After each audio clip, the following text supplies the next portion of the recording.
Dennis. Hi, can you hear me? Loud and clear. Thank you. Yep.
As Chair, Vodla is attending remotely. I will be presiding over today's meetings in person to ensure its efficient facilitation.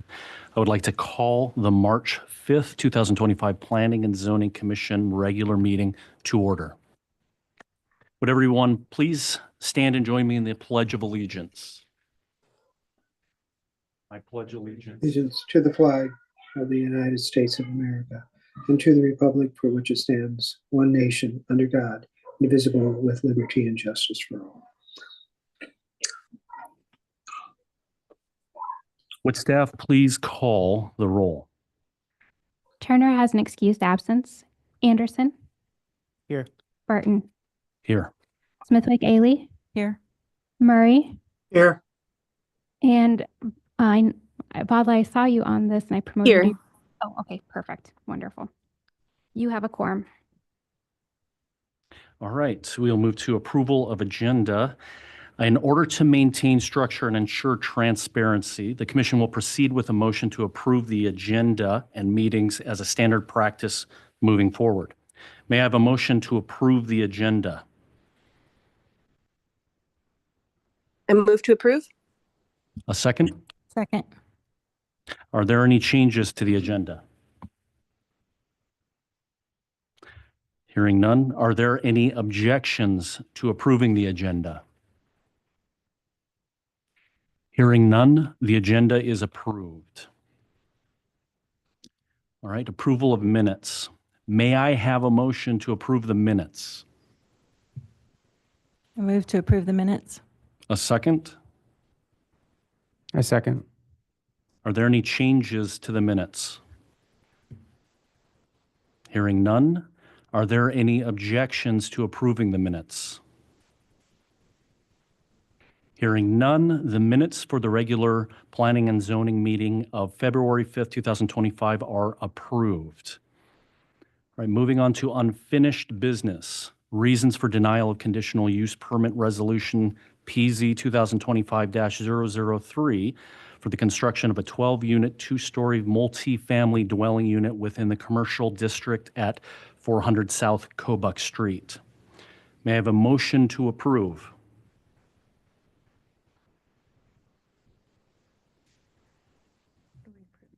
I move to approve. A second? I second. May we have the staff report? Thank you, Vice Chair Burton. So this is unfinished business, as mentioned at the last meeting of February 5th. When your commission denies or votes to say no on an agenda item, you must state your reasons. And so to put your findings on the record, I am asking that the commissions that voted no on the conditional use permit for the multifamily apartment at 400 South Kobuk, just to put on the record or read your findings into the record. Again, just for those that are listening in, this is not a public hearing. We're not opening for public testimony. This is just an opportunity for the commissioners to put their findings on the record. And that's all I have. Thank you. Thank you. Commissioner Turner is absent tonight, so I will read his findings for denial into the record. Denial for conditional use for PZ 2025-003. The project does not meet the general standards in number 4. There will be significant noise from adding 24 or more residents and their vehicles to this neighborhood. Traffic will significantly increase along this small winding, narrow gravel road, therefore making it a safety issue for drivers and pedestrians. While we want a walkable city, safety is the first priority. This traffic funnels to in front of the study where many children can be playing or walking to or from the study. Dust levels will significantly increase for those already living in this neighborhood that will exacerbate those already with breathing problems such as asthma, COPD, etc. This is more than a nuisance. The project does not meet the general standards in number 7. Based on those items listed in number 4, granting of this conditional use will be harmful to the public safety, health, and welfare of the public. Submitted by Gary J. Turner, 3/3/2025. Commissioner Smithwick Ailey, Could you state your findings for the record? Yes. My findings were regarding 3, the use meets the general standards of the zoning code and intent of the zoning district in which it is located. It read that a secondary fire apparatus access is required along South Fireweed Street, subject to approval by the fire marshal. The secondary access must be located at least 30 feet from the curbed crossroad at South Kobuk Street and South Fireweed Street, see condition 2. And my finding was, with this change to the site plan provided in the original application, so it was not reflected in the original application, there won't be any room for snow storage. Director ED&P Linda Mitchell explained that the applicant would then need to remove the snow off the premise, so they can't store it on site. It would be in violation. I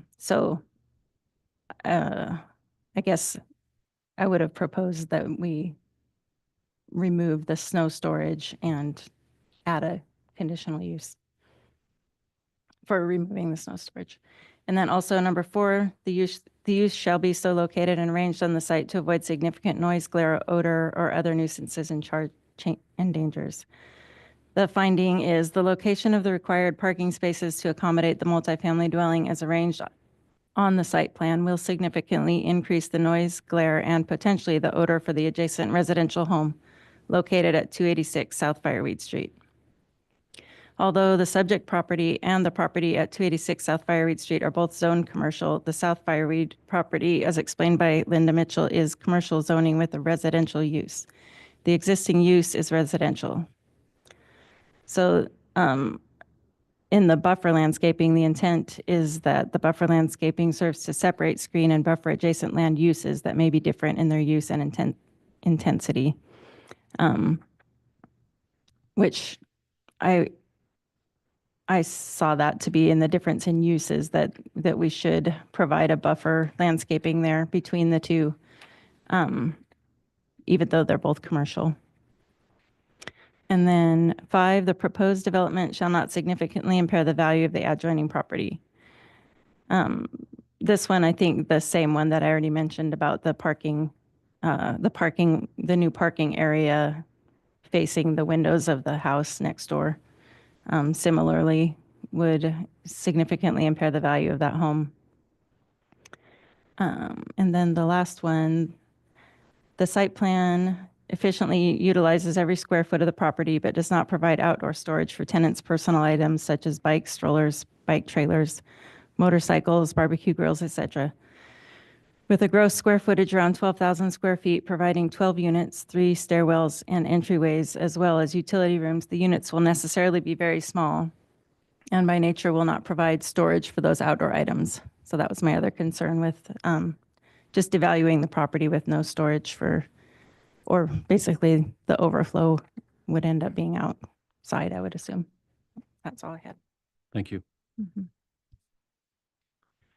My findings for the denial are number 1, conflict between site plan and general standard. Number 3, the applicant lists snow storage on the western end of the lot adjacent to South Fireweed Street, away from loading spaces, parking spaces, and landscaped areas.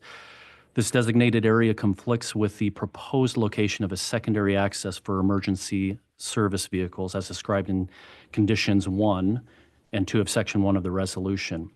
As per the following ordinances, 1710-330 Part E, number 6, no storage, i.e. use of space other than for parking and loading shall be allowed if required parking and loading allowed in required parking and loading spaces such as snow storage.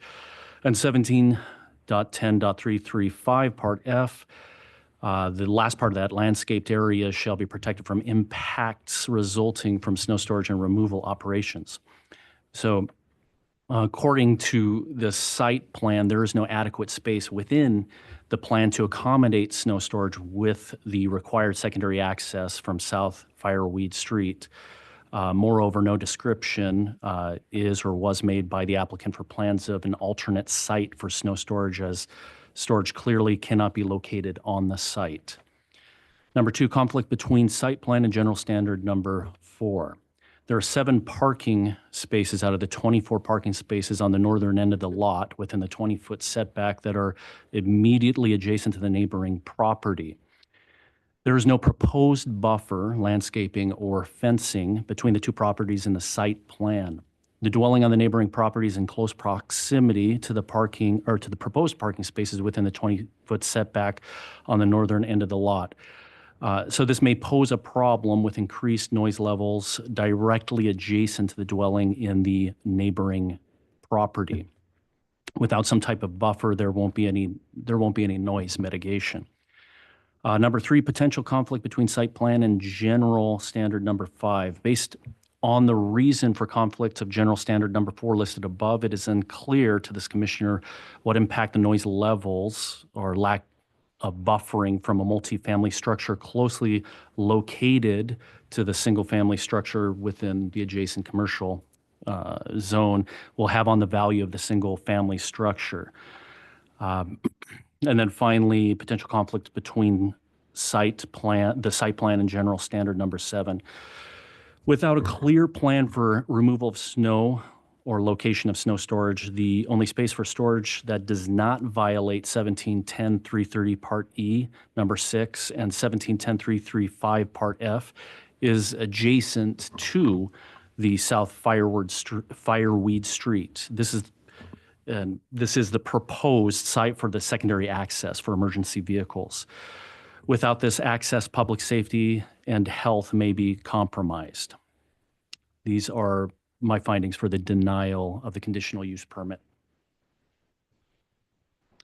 Is there anything else for the record?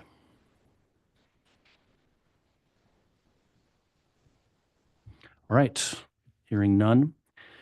We'll move on to notice of reconsideration of conditional use permit PZ 2025-003 for the construction of a 12-unit, 2-story multifamily dwelling within the commercial district at 400 South Kobuk Street. May I have a motion to approve? Motion to approve. A second. I'll second. May we have the staff report? Thank you, Vice Chair Burton. So this one was a notice of reconsideration, and that was proposed by Commissioner Smithwick-Ailey at the end of the meeting to reconsider the project we talked about, Resolution 2025-003 on the conditional use for the multifamily. What this means is if your commission choose to reconsider, we will do a public hearing for you to rehear the project as originally proposed and for you to go through the whole process again with public testimonies with the public. So, and the reason why I have selected those 2 dates is to make sure we hold a public hearing before an appeal hearing. So right now the appeal hearing with the Board of Adjustment is scheduled on the 26th. So depending on your commission's decision of what direction to go, and if that would be the last date in order to meet the appeal hearing, because I would hate to see us do a public hearing and then go through appeal hearing with council if we don't need to do so. So first, I might want to make that very clear. That date means that if this motion is made to reconsider, notices will be going out this Friday in order to meet our deadline. So one thing I do want to point out for the record is when I discuss the reconsideration and potentially with what the commission discussed about reducing the number of dwelling units, the applicant has stated that it was economically unfeasible. So I do want to put that on the record for your consideration if you were to move forward with this reconsideration. Other than that, if you have questions for me, I'm happy to answer them.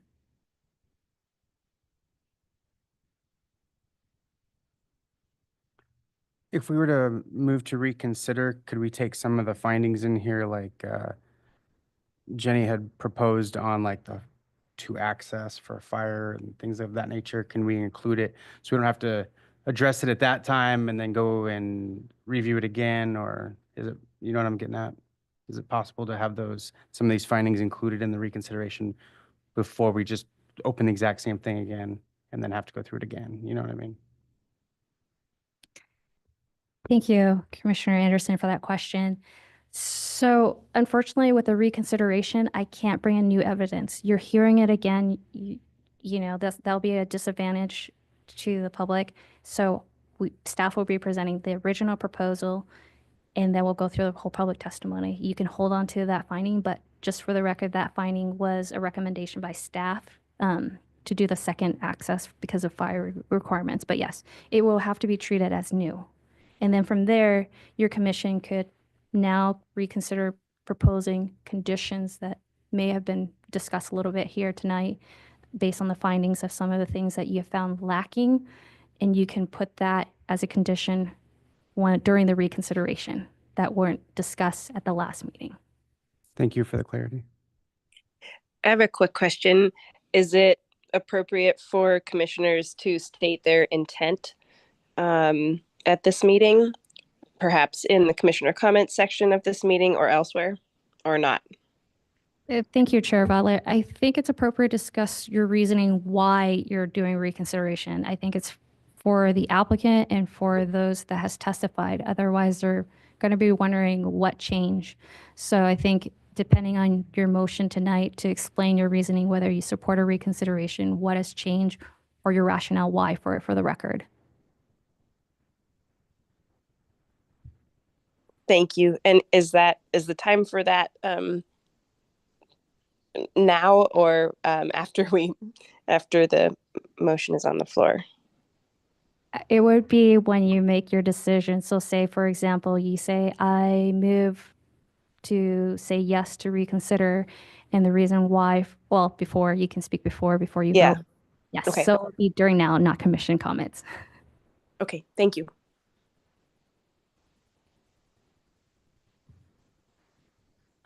I would just say that all of my reasons for denial were discussed during the other meeting, but I didn't state them when I voted. And I wish that I had been thinking on my feet more, that we had been asked to give our reasons for denial at that point, and had the opportunity to present potential amendments that would have given us the potential to vote yes on these instead of denying.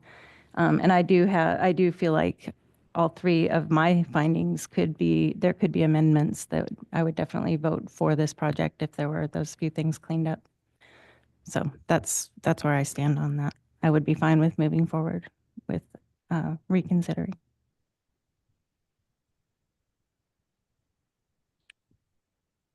So shall we have a call for the vote?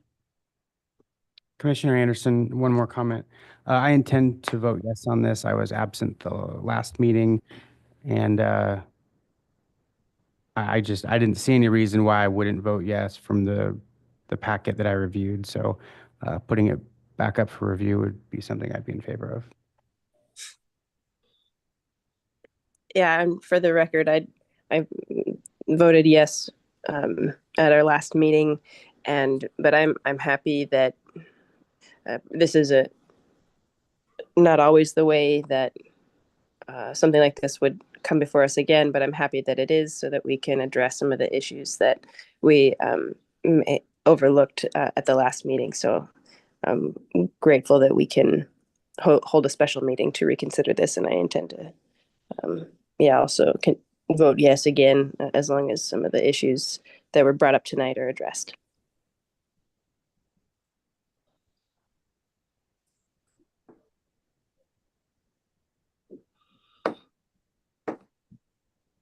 So just for clarity for your commission, a motion to approve means you're approving to do a reconsideration, meaning we will schedule a public hearing either March 17th or March 18th, and it will be presented before your commission again, the same project for you to reconsider.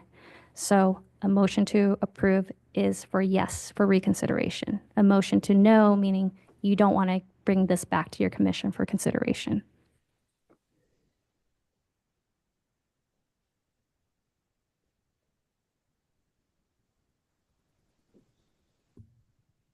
May I have a motion to approve?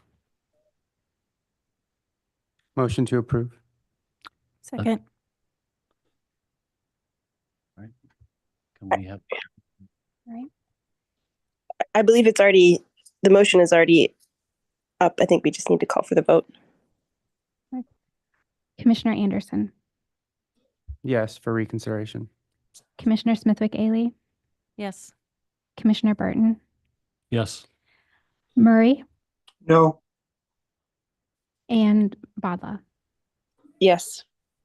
You have 4 yes votes, 1 no vote. Motion passes.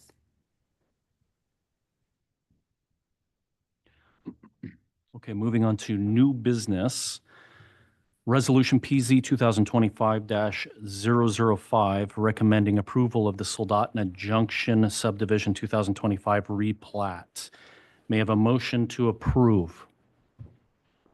Motion. Move to approve. A second? I second. May we have the staff report? Thank you.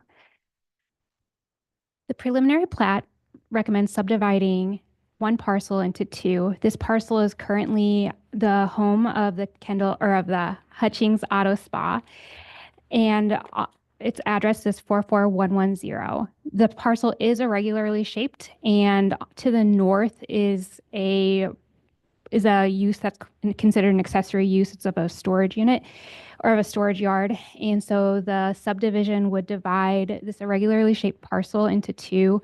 And what we'll have is tract A1, which would be the Hutchings Auto Spa predominantly with its with some of its parking area, and then tract A2, which would encompass some of the parking area that currently serves the Hutchings Auto Spa, as well as that accessory storage yard. The commercial district has general standards, and the preliminary plat, the tract A1 and proposed tract A2, meet those general standards for minimum lot size, the lot width, the lot coverage, and the setbacks. While reviewing the request for a subdivision, we look at the zoning code. And so there were 2 potential issues of nonconformities if the subdivision proceeds as is without any type of conditions placed upon the resolution or further action by the applicant. The first one that we saw was for parking. Our zoning code states that parking needs to be on site, or a cross parking agreement needs to be on record. With this subdivision, a portion of the parking that does serve that Hutchings Auto Spa would be then on a separate lot. In order to correct this, there could be a new site plan submitted. The current site plan is from 2005. And so with the current, if a new site plan is submitted, then it would just need to depict all of the required parking to be on that tract A1. Or a cross parking agreement could be on file with the Department of Natural Resources Recording Office. And then it would just state that those parking spaces that currently serve the auto spa are then bound. The second condition that would help correct a potential issue with the zoning code is for that accessory storage yard that currently exists to the north. Right now, in the zoning code, a storage yard, if it's a principal use, needs to be a conditional use permit. So if this continued use of the storage yard goes past the time of the recording of the plat, then a conditional use permit would need to be issued for that, or the use would need to be ceased.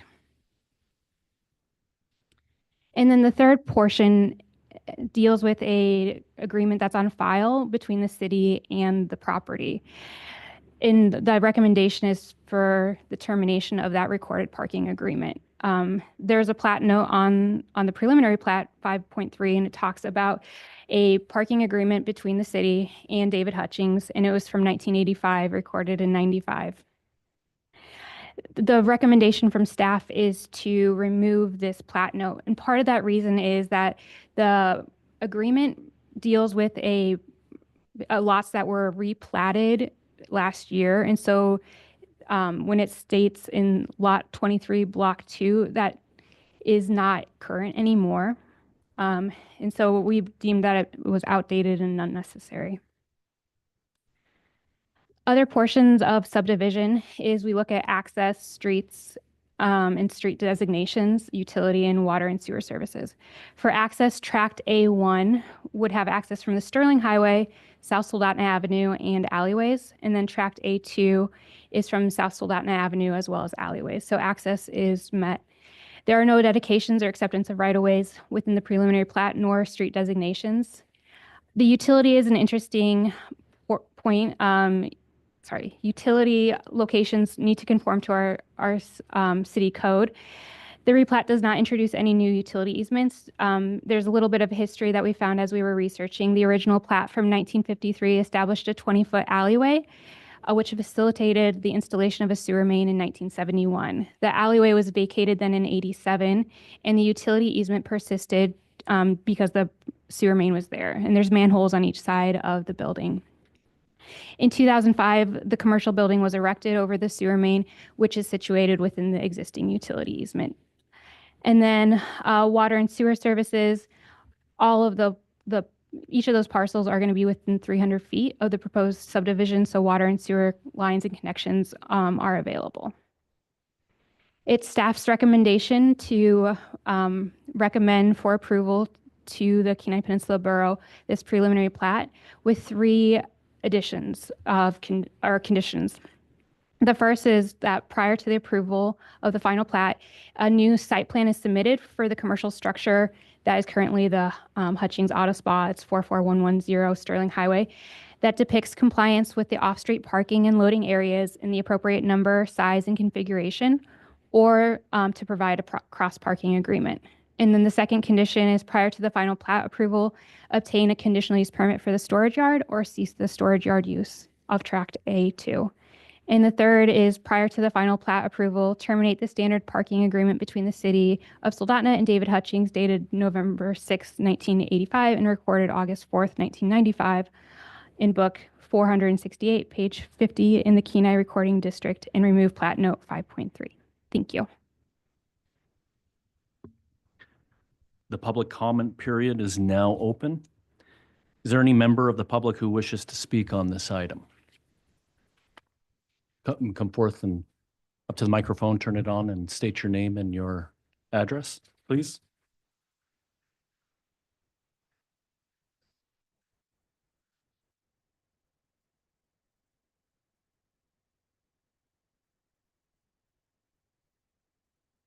Mike, I'm sorry, is the microphone on? There should be a button. Yep, thank you. We've gone ahead and ordered a new as-built and site plan for the parking, and we're very confident that we'll be able to meet those standards, or if we don't, we can do the cross-access agreement. And then the conditional use permit is underway too. We're going to be submitting that. And the plat note is just a historical bump in the road that needs to be taken away. So we appreciate your efforts. Thank you. Thank you. Are there any remote attendees who would like to speak? No one. Thank you.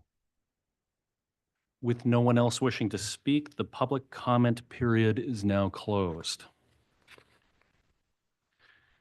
Are there any commission comments or questions for staff? Commissioner Anderson here. Question for staff. In like layman's terms, what is the standard parking agreement trying to get at? What was the purpose? So thank you, Commissioner Anderson, for that question. That standard parking agreement is very similar to a cross parking agreement that you know and aware of. According to our ordinance, as long as you can't provide on-site parking, so it has to overflow somewhere, you can provide it adjacent to. But this was done in 1985. I think there was anticipated development at that time because it was referencing a parcel to the north of track, their parent parcel right now. And it has been merged last year. And then further, by splitting this proposed subdivision, now that standard parking agreement is saying you can have off-site parking further to the north, and that would not coincide with our code requirement. That has to be adjacent. So to say, for example, if there's parking that needs to overflow on track A1, that standard parking agreement, even though legal descriptions has changed, kind of implies that they can have it 1 lot, 2 lots over. So all the legal descriptions will be changed after this plat recording. So, you either remove it or update it. And I think sounds like from Mr. McLean that it seems like they can provide the off-street parking on site, so it doesn't necessarily need a cross-parking agreement. Yep, I agree. I just wanted to make sure that I understood it correctly. Because if it did need to be updated, I didn't want to just brush it off, is the reason for my question. So I agree with what you just said. Thank you. I just had, oh, sorry, go ahead. I was going to say, I'm just curious for the off-stream parking, if there happens to be overflow, where on the map, where would that be and where would that be designated? Cross-street parking, just on the other side there, or what are we talking about here? Okay, just, all right. Pretty sure.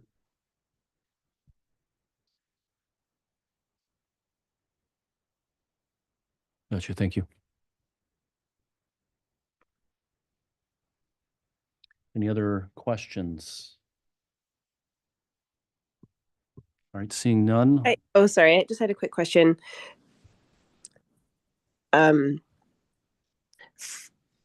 Is it possible for this commission to, I think it was the second condition of the storage yard, which would come with this splitting of this parcel, it now becomes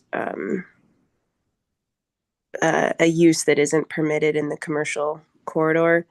And I'm not sure if the applicant's intent is for it to continue to be a storage yard. I don't know that we can know that at this point, but is it possible for this commission to, I mean, I believe that the city is wanting to move this commercial corridor toward having uses that are more directed towards retail and housing and those kinds of downtown services, and not necessarily storage yards, but also this is, a property that's like slightly behind the frontage of the Sterling Highway, but still in that commercial corridor. So I guess my question is it something that we can consider just saying that, moving forward, this can't be a storage yard, or is sorry, this is a long question, is what is stated in the condition sort of as far as we can go at this point, since we don't know their intent? Thank you, Chair Vadla. So I think Mr. McLean made it clear that he was CUP is forthcoming. So it sounds like their intent is to continue the storage yard. And while there is a desire to see our commercial corridor to not have storage under our current zoning or zoning district, storage is allowed subject to a conditional use permit. So to state what we want in the future and imply it here would not be the appropriate place. I think when they provide their conditional use permit, that would be a discussion before your commission. Okay, thank you. Dennis, you had your hand raised. Did you want to speak? I just was wanting to clarify Chairman Badla's question. My understanding is exactly what you said, that Mr. McLean indicated that it was their intent to put forward that conditional use and permit request, and then at that point in time, the commission would make a decision whether they felt it was consistent with the general context of the corridor, so that's really a related but separate issue, if I'm understanding it correctly. Thank you, Commissioner Murray. Correct. That is, I would say your statement is correct, that that's a separate issue. And that's why the condition is written as is, that prior to the final recording, meaning once they determine that they're about to record it and create two lots, that they need to obtain a conditional use permit. If not, that operation of a storage use needs to cease.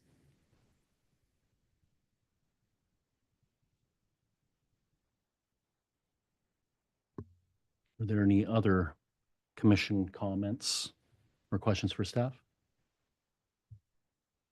Hearing none, let's go ahead and call for the vote. Commissioner Murray, Yes. Commissioner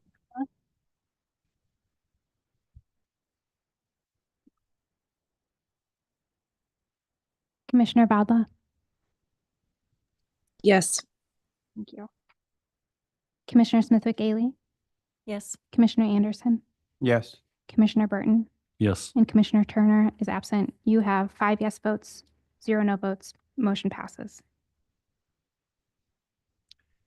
Okay, moving on to Resolution PZ 2025-006, recommending approval of Soldotna Creek, the Pointe Edition 2025 replat.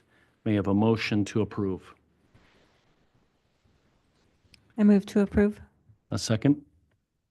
Second. May we have the staff report? Thank you. This is a similar preliminary plat request. It's 1 lot currently, and it's a subdivision into 2. The lot currently holds the old Kendall dealership, which is now a bit of a storage in auto sales and auto storage. The location's right north of Soldotna Creek Park. And the delineation for the 2 proposed parcels would be for the old Kendall dealership building, and then the parking area that had served as a showcase. And for the 2 proposed lots, Lot 2B1 and Lot 2B2, they meet the general standards for the commercial district regarding lot size, lot width, coverage, and setbacks.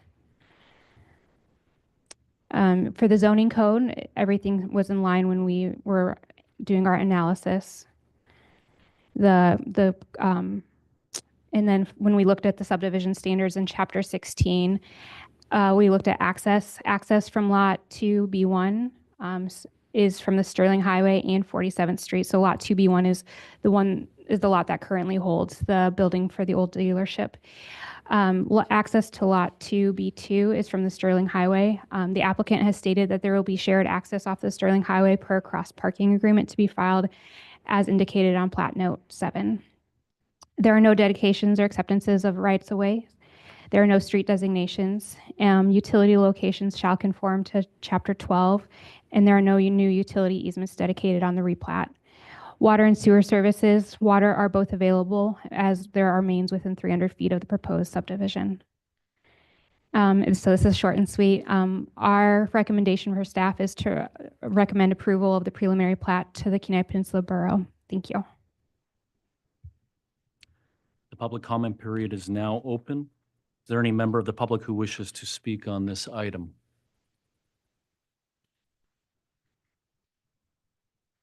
For those participating through Zoom, please raise your hand if you would like to comment. Are there any attendees?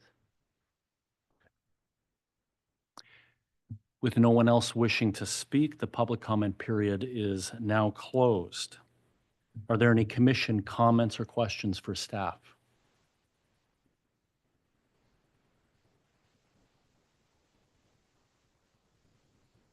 Commissioner Anderson, I was just curious if the current owners knew the intent of the split and the lot line, the replat request with the kind of building or what they were planning on doing with it. That's fair question. Mr. McLean, would you mind coming up, turning on the mic, stating your name and address? Thank you. In our analysis of the total site, we're. I'm really sorry. Do you mind turning on the? It's Oh, it on. is. Okay, thank you. I didn't. My turn- apologies. In our initial analysis, we were overparked by about an acre for the building itself. And then my idea was with the Soldotna Park becoming such a public center of town, this will allow for the total focus of the Kendall showroom to face to the back. And if this 47th Street access comes in, the back part that is now undeveloped becomes the main parking field for the dealership building. And so that was the main concept that drove this. We don't have any particular plans for the parking lot in between the two buildings, except I was suggesting that it would make a nice parking lot for the park, but that hasn't gone any further. So that's just me. Any Thank you. questions? No, that's exactly what I was wondering, if it was going to remain parking or if there's going to be a building or. Yeah. That'd be great. Thank you.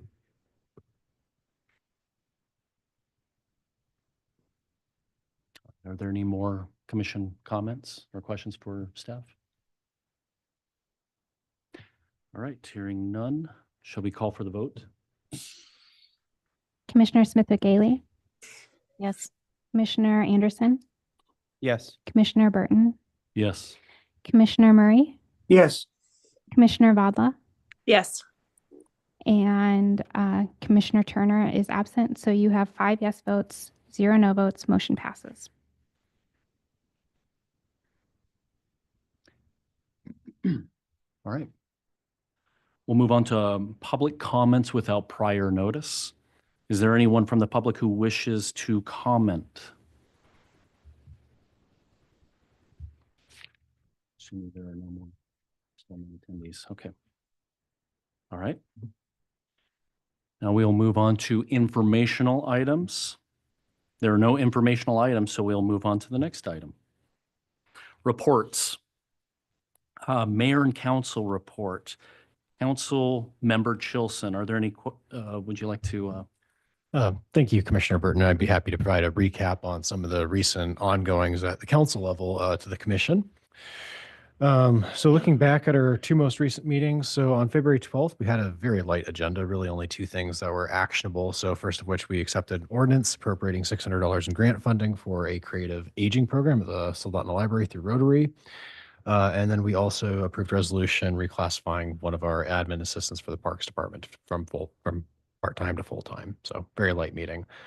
At our last meeting on February 26th, we had a handful of business items on those, a lot of it oriented around the wastewater treatment plant. So we enacted an ordinance appropriating about $311,000 to cover the replacement of our UV treatment system. That one is about 20 years old and definitely well past the expected lifespan for it. Thankfully, we found a very cost-effective way to do it, despite the high, it is a lot of money, but it's within the context of that, pretty cheap. Additionally, we authorized our city manager to apply for a loan increase of about $1.7 million from the Alaska Department of Environmental Conservation to cover the cost of a biosolids dewatering piece of equipment for that facility. Historically, that loan program that we're seeking this funding through has been very generous with providing opportunities of varying degrees of loan forgiveness in the past. So as you can see, the equipment for this plant is very expensive. So any opportunity we can get to get that subsidized by the state, we will definitely be seeking. We also passed a resolution supporting a BSA increase for our local school district and all school districts in the state really, but the intent being there to support our local one. And then lastly, we did our periodic review of mini grant applications and awarded mini grants to the Project Homeless Connect to issue gift cards to those attending the event annually. And then additionally to our Soldotna High School girls soccer team to support their training and games. Upcoming items on our dockets.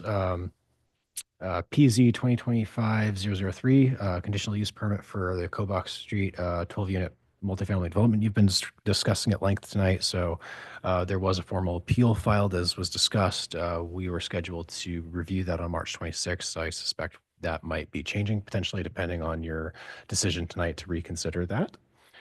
And then lastly, we will have an ordinance coming before us at our next meeting to formally accept a $1 million USDA grant we got to fund the field house. That was very exciting news. I don't know if that was mentioned at the last P&Z meeting, but we had previously issued enough bond to cover the full construction costs of that. So we didn't need this grant, but we were certainly hoping that we could get it because it offsets $1 million that we have to go out and issue bonds for. So very good news considering all the turmoil that we're seeing at a federal level. From my understanding, it was pretty much a photo finish for us receiving that money. And that's all I have for my report to the P&Z, and I'd be happy to stand for any questions.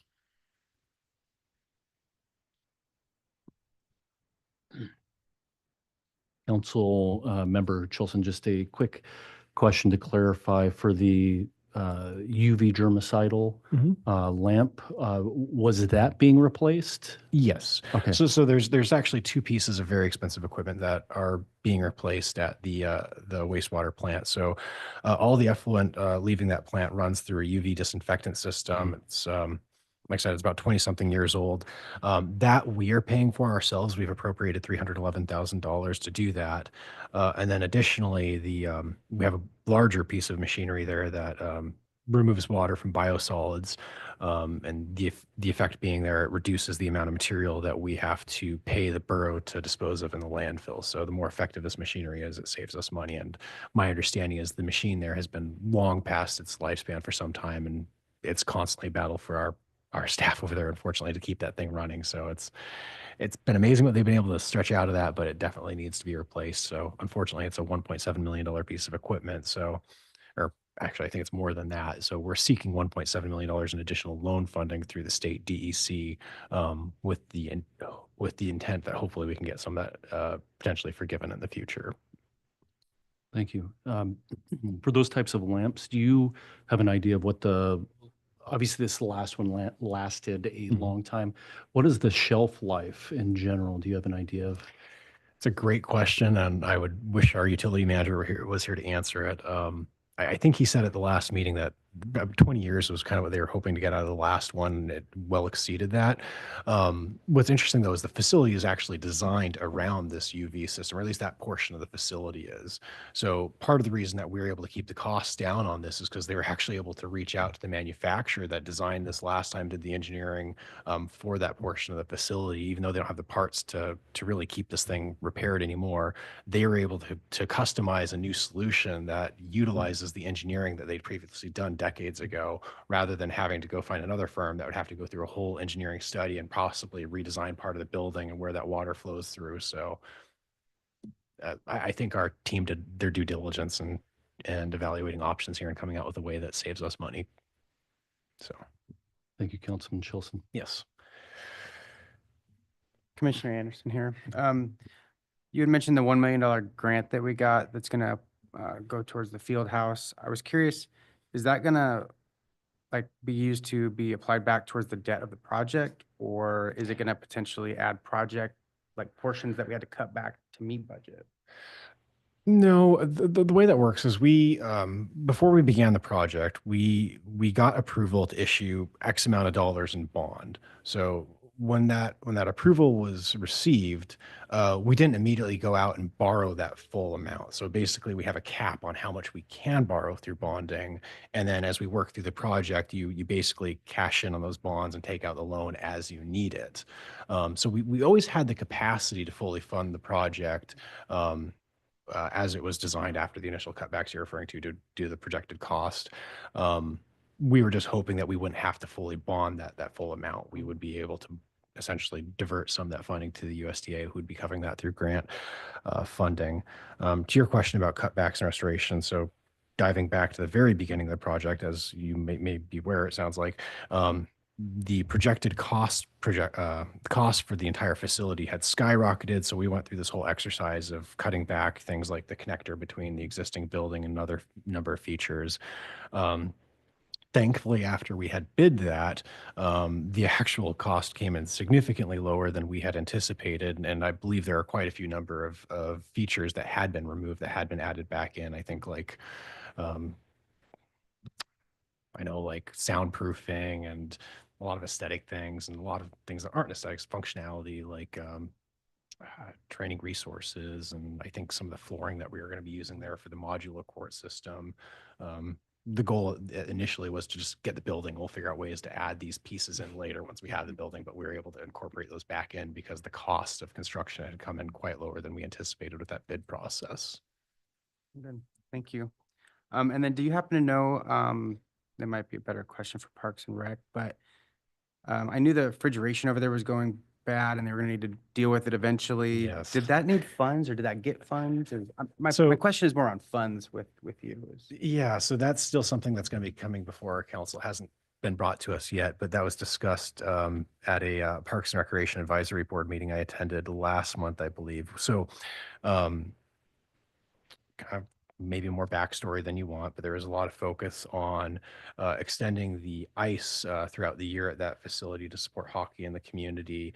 And basically, we're trying to evaluate if we could even do that with the equipment we have there and just buy us some time until we get the field house open. And then hopefully we would be able to shift a lot of the summer events that happen there to the field house and then potentially run ice in that facility year round.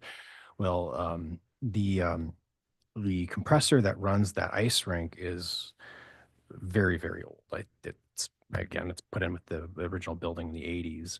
And I think Joel had told me that they have a lifespan of like 30 something years, and we're well over 40 on that one.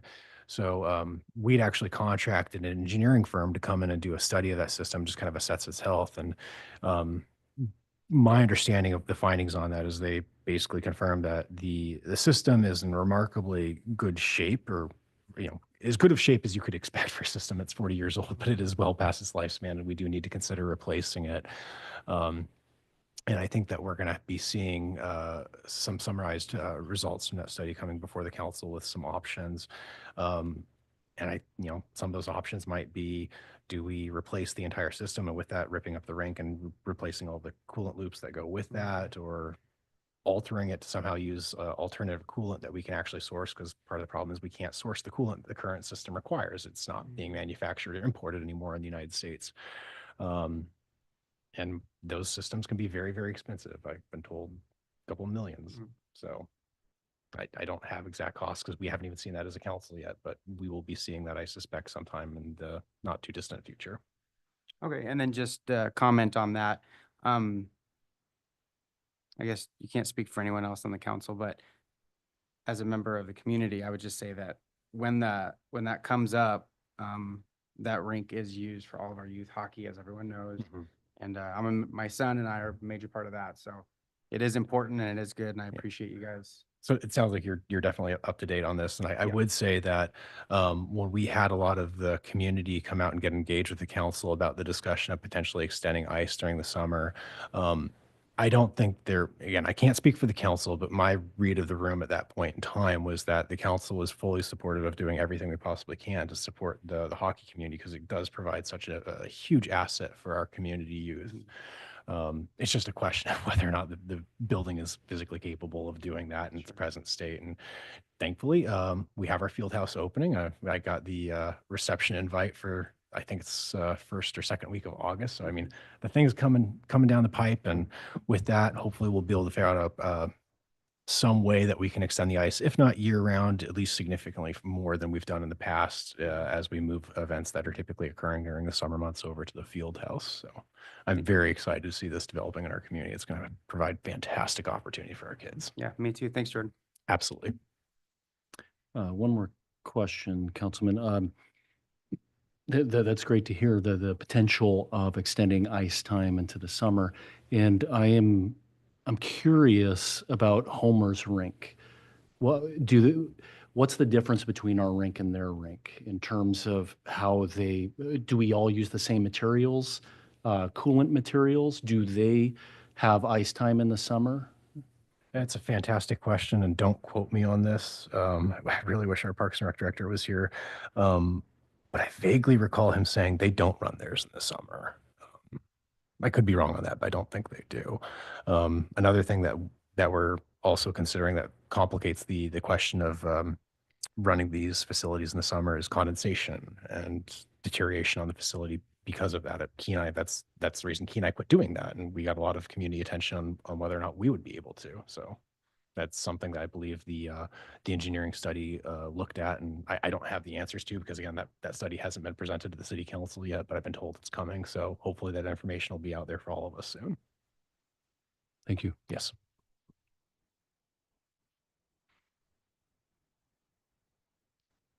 All right, we will move on to the city manager report. City manager is here, so we'll move on to Director of Economic Development and Planning, Director Mitchell. Thank you, Vice Chair Burton. I actually have a long list, so bear with me. There's a few logistics with your commission moving to approve the reconsideration. I need to know which date to schedule that public hearing. So is it So I need to know your availability, either Monday, March 17th, or Tuesday, March 18th. I will need to do that. Mostly we have to send out the notices by this week or by Friday. So if you know if you can just take a moment to look at your calendars and let me know which date I can make sure I have a quorum for that meeting, I would greatly appreciate it. Would this be- Yep, 5:30, standard, the normal time. So I can do either. Tuesday would be best for Commissioner Anderson. okay. Commissioner Murray, Tuesday would be a better day for me. Either is fine for me. Monday is actually better, but I appear overruled. I can make Tuesday work. I may be coming in right at 5:30, but I can do Tuesday. Okay, so we will set it for Tuesday, March 18th, and those notices will go out this Friday. And, with our new public noticing, you'll go ahead and see those signs again on the site, those A-frames. And then in addition to that, you'll see a project webpage with the information of this project on our website as well. Thank you for letting me know your availability there. Reminder, if you haven't done so already, please submit your annual public official financial disclosure statements by March 17th. And once you complete that, please send a copy of the completed My Alaska PLFD statement to the city clerk for them to file for their records.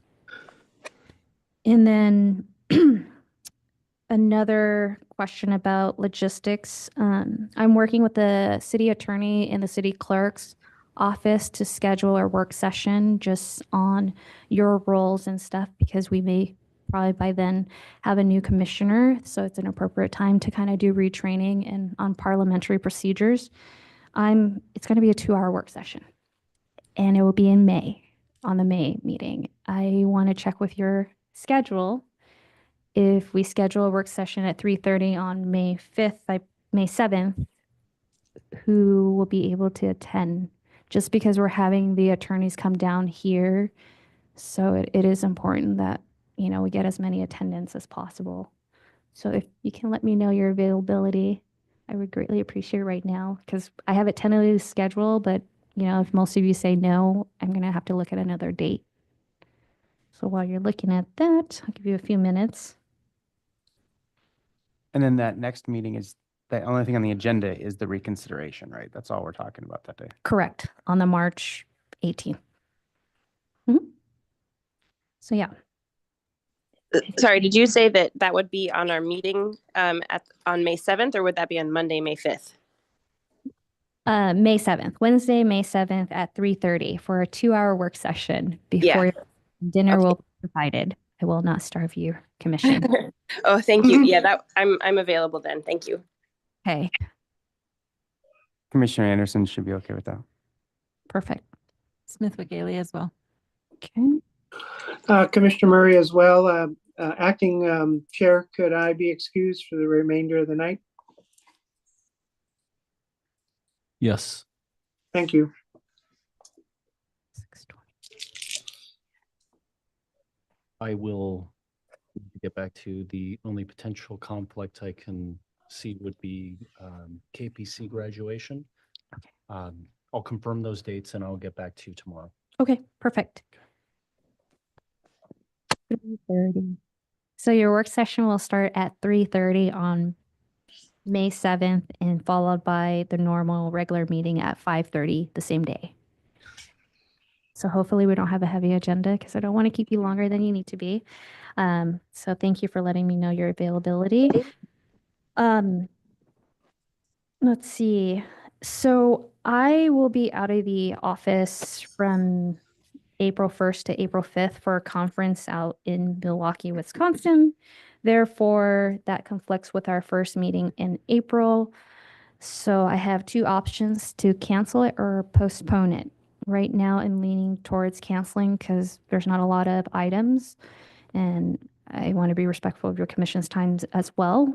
But if I need to postpone it, What are your availabilities for Wednesday, April 16th or the 30th?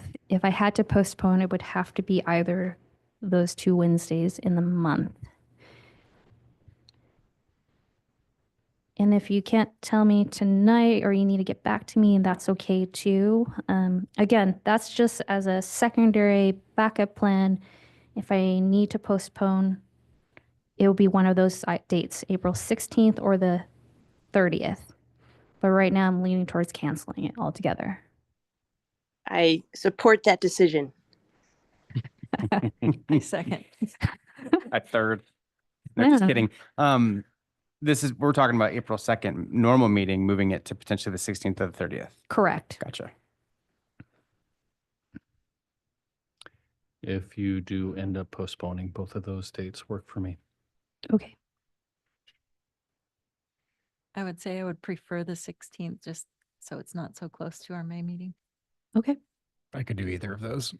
Okay. So just in both. And then I will. And Chair Vala?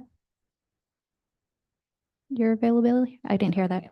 I'm available at either, but I do support canceling just because we're going to be double dutying in our May meeting. And if we don't have anything on the agenda and if it can get pushed over, that makes more sense to me. But as you wish, whatever works, I'll be there. Okay, sounds great. Appreciate it. All right. Next thing, I just want to talk about excused absence, just to make it a little bit easier on staff to kind of coordinate around and make sure there's a quorum. I would like to start going to a flow rhythm.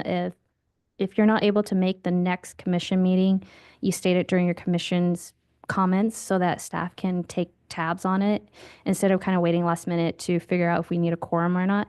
And then your second opportunity would be preferably to advise staff the Wednesday before the meeting. Because, if we're going to put out a packet and we find out we don't have a quorum, that's staff's time. And then your time as well, because you're being notified and planning to be here when you don't need to. And then obviously I recognize there's last minute things that happen or emergencies. So as long as you notify staff before a meeting, that it will be an excused absence. But I just want to ask that your commission, if you know well in advance, just to let staff know so that we can plan accordingly. And then some updates about our department. So we will be subscribing to a cloud-based permitting solution. It's a very exciting news for our building utility and planning permitting stuff. So all the CUPs, our zoning permits, will now be in a consolidated place and it can be coordinated with other departments for review. Right now, our process is just emailing and routing for internal review, or if we need external reviewers, we have to email and follow up. It's a lot of tracking via email, and as well as permitting. We're all walking around and it's a lot for staff. I really believe that acquiring this permitting solution will just really optimize our permitting and a quicker turnaround and a comprehensive review. And part of that for planning is, I hope with time, to incorporate a zoning permit review as part of the building permit process. Because right now you're submitting a zoning permit, and then once that's good, then you submit a building permit. I would just like one application and we do it all at once. So that's my agenda, or like my goal for planning. But we're going to be acquiring this and hopefully implementing it in the next 2 months and go live maybe by summer. I think this will be great for the community and hopefully make it a lot easier, and people can track all the projects in one place. So I find it to be an exciting acquisition of a permitting solution for the city. So I do want to kind of update you. Unfortunately, due to staff's workload and other priorities, I needed to postpone the riverfront rezone. And that's why I said April is if I need to postpone the rezone to then. If your commission is good with canceling April, honestly, that's the only thing I have on the agenda. Just because I have a lot going on and shifting our priorities with budgets, and I'm in the process of updating our fee schedule. I believe the last time the city has done a fee schedule update was over 10 years ago. So all the department heads are right now working on a fee schedule update. And that includes a lot of things that planning does that we don't charge fees on that other cities do. So I'm comparing our cities on the peninsula and comparing what we can do to kind of bring it at least to a comparable place, not looking to apply outrageous fees or whatsoever. I think it would be fair to start looking at that. So, what else do I have? Briefly mention that potentially you have a new commissioner.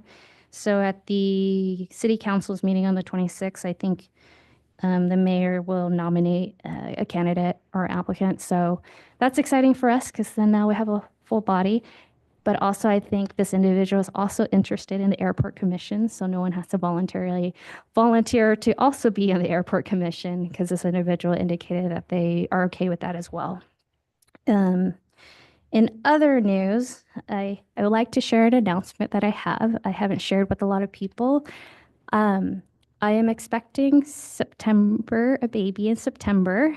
So that is also the reason why priorities kind of shift, because during my absence of maternity leave, I want to make sure the department will run smoothly without me being absent. So I'm refocusing a lot of things, and also I have to reprioritize a lot of the projects. So with that being said, I want to highlight a few things that are on my radar, but also if your commission wants to shift things before I go on maternity leave, I would like to know now so I can readjust accordingly. So what I have right now is the forefront is the riverfront rezone. On top of that, the K-Rod, looking at that and amending that. And then I really have a lot of housekeeping change to update the code to really reflect our practice and also the intent of the code, because some of these things are outdated and it's really hard to require compliance when the code is not there to support it. And then further, I really think to streamline the department is to consider abbreviated plats. I don't know if you're familiar with it. Abbreviated plat is something that the borough does, is if it's a subdivision 4 or less, no road dedication, no utility vacation whatsoever, no street dedication, then it can go be approved at staff level. It doesn't have to wait for a public hearing. And the borough's already doing that. And I would like to see a line with that instead of having to do the mailing notice, go before your commission. And really, I think consistently what I've seen so far is probably at least 90%, I feel confident to say, that your commission has really followed staff's recommendation when it comes to these abbreviated plats. So I would like to do that code amendment because that would streamline a lot for us to not have to do notices in that sense. And then other code amendments that I'm working on the back end is I'm working with animal control. They're going to redo their whole code that would only affect our one sentence about animals within the zoning district. And then I've been working with the city clerk on the Board of Adjustment and switching that to appeals hearing officer and making that consistent across the board with the city.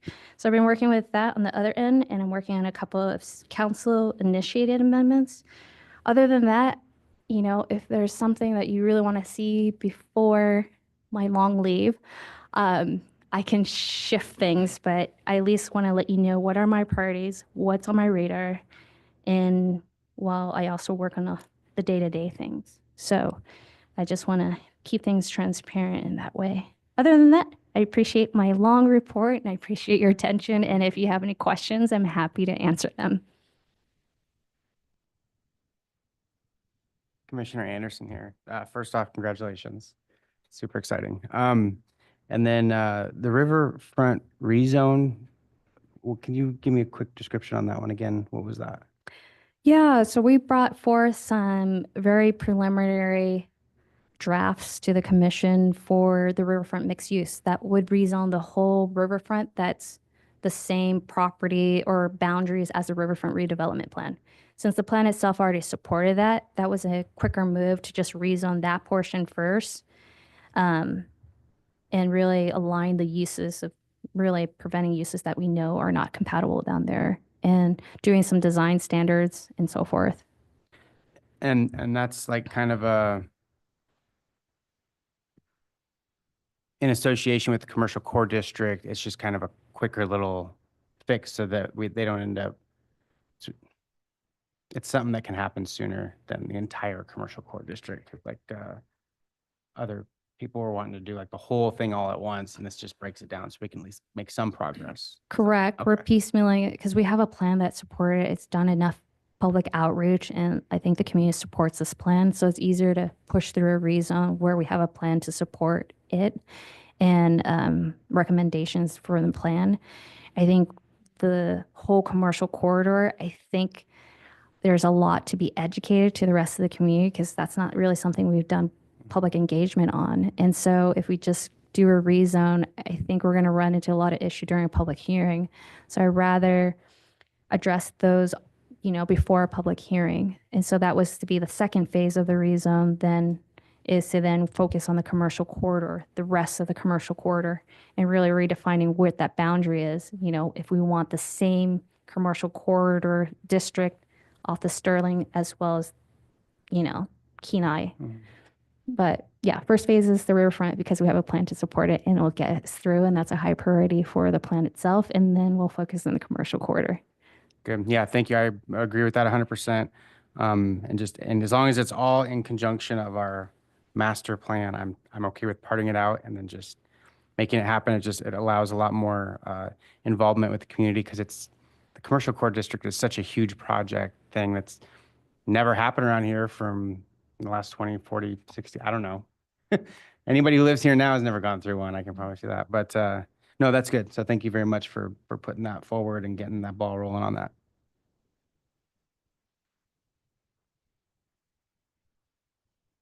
Thank you, Director Mitchell. I think we can move to the commission comments, and we'll start with you, Commissioner Anderson. I've made all my comments. Thank you. Commissioner Smith. I would like to say congratulations, Linda. That's very exciting. And I appreciate the opportunity to reconsider man, I don't have it in front of me, but the one that we're going to reconsider next meeting. I wish that I had thought to, or that our discussions had led us to make some amendments at the time. So I regret that, even for the sake of the applicant, that there's delay and confusion and all of that. So I appreciate this opportunity to have another go at it.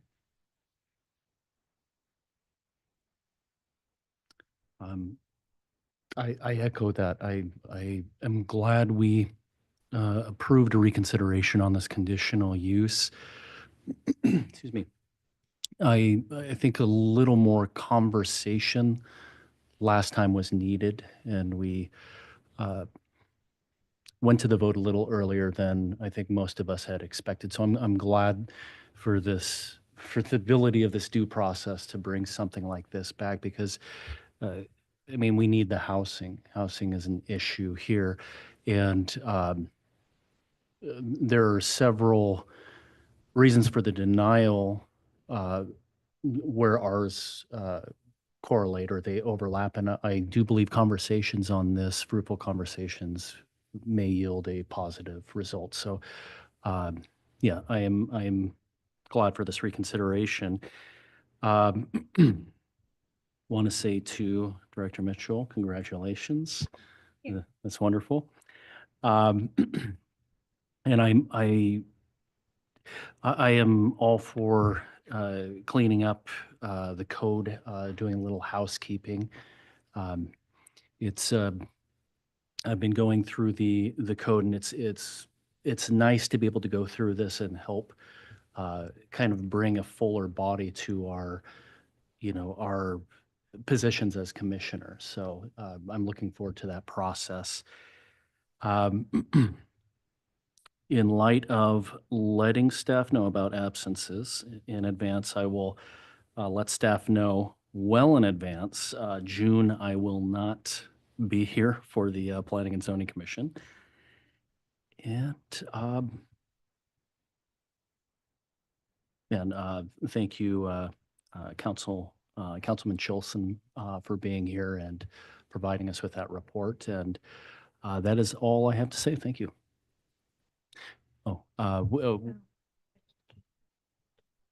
Oh, yes. Chair Vodlo, would you please provide some comments? So exciting to hear you're expecting. Congratulations to you and your family. That's wonderful news. And thank you for sharing it with us. Scotty is also here with me, and I appreciate Mark for that you were able to chair the meeting and did so well. Thank you very much. It would have been pretty hard. I had hoped to have childcare, but we didn't. And it was nice to be a participant. So thank you. And Director Mitchell, thank you for stating your priorities and so thoughtfully asking us if there's anything else we would like, or any reprioritization we'd like to see. And I think the only thing that I am really hoping to see happen as quickly as possible is in the downtown area, and I suppose this would be for the riverfront and the rezone. It's sort of all wrapped up in those couple of items. I would really love us to, as a commission, to look at what other communities are doing to prioritize independently owned small businesses in Soldotna.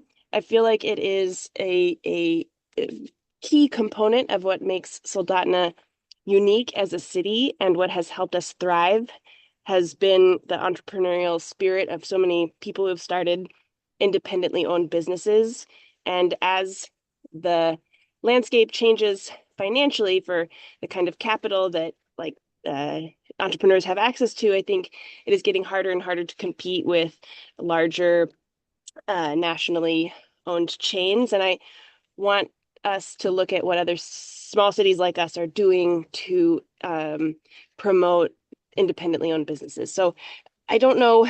I wish there were easier answers. I've done a little bit of research myself, and so if there's any possibility of before you go on maternity leave to have us look at that, even if it's as a work session or even in a preliminary way, that's my only thought. Otherwise, I think your list of priorities looks wonderful, and yeah, congratulations again.